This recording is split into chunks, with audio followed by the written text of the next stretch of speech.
Ano ba itsura nito?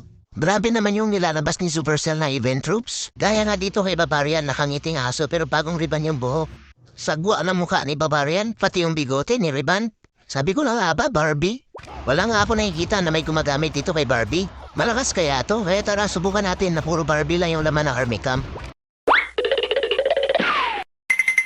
At eto na nga, nagsalang na ako dito na puro Barbie. Kaya napuno ng pinklawan yung army camp ko. Kaso, hindi ako makarequest ng Barbie sa reinforcement. Kaya 6 na Amazona na lang yung dinala ko.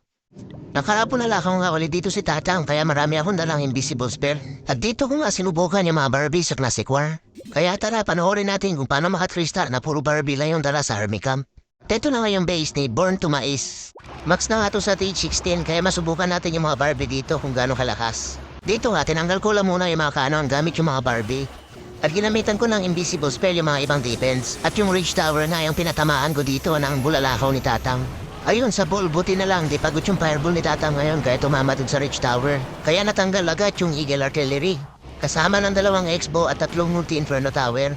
Kaya dito, nilapag ko na yung tupakin na Queen kasama ng Abnoy na BK. Para may kasama na rin si Tatang. At dito ko nga sila pinapasok para dumiretso sila doon sa may town hall. Kaya nilapag ko na yung reinforcement ko na siege barracks dito sa baba. Para lumabas na yung mga peka at sila na yung tatanggal sa mga ibang buildings na nandito sa baba. At para sigurado na hindi iikot yung 3 hero, tinanggal ko na kagad yung mga buildings na nandito sa gilid gamit yung mga Barbie. Kaya dito, diretso-diretso na lang yung 3 hero papunta dun sa may town hall.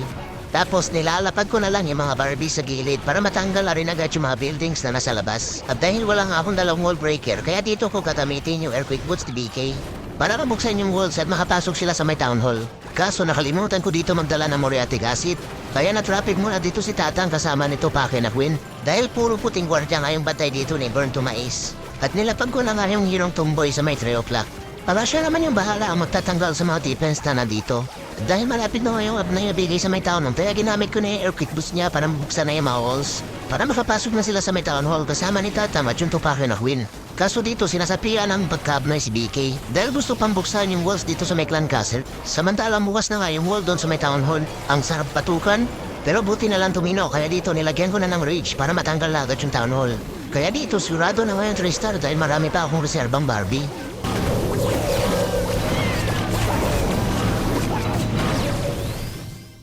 At ayun, naka-3-star nga dito yung first shot ako sa Classic War na puro Barbie lang yung dala sa army camp. Kaya nagsalang na ako ulit dito ng puro Barbie sa army camp.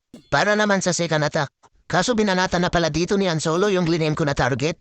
At ayun, piso ngayon nakuha niya dahil puro berdeng garapata yung ginamit niya. Kaya dito, sinubukan ko na lang linisin yung piso ni Han Solo gamit yung mga Barbie.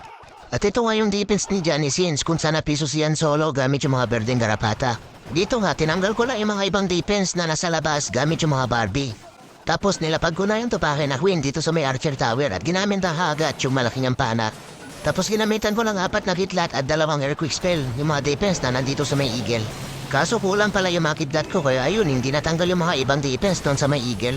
Kaya dito nilapag ko na si Tatang malapit kay Tupake na Queen. At ginamit ko na kaagad yung bulalakaw ni Tatang pinatama ko nga lang dito sa may monolith. Tapos nilagyan ko lang ng 3 earthquake spell para matanggal na yung town hall kasama yung mga ibang defense na nakapalibot doon sa may town hall.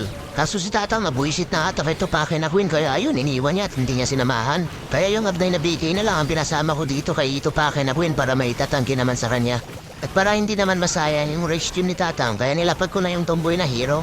Para sila naman dalawa ang magsama at tatanggal sa mga defense na nandito sa taas. Tapos ayun, lapag-lapag na lang ng mga Barbie para matanggal lang yung mga buildings na pakalat-kalat sa labas.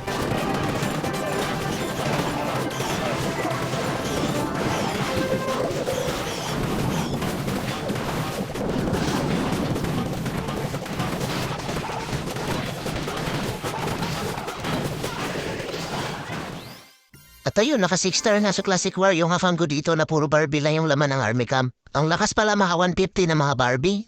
Kaya dadamitin ko ulit sa sunod para may pantuba.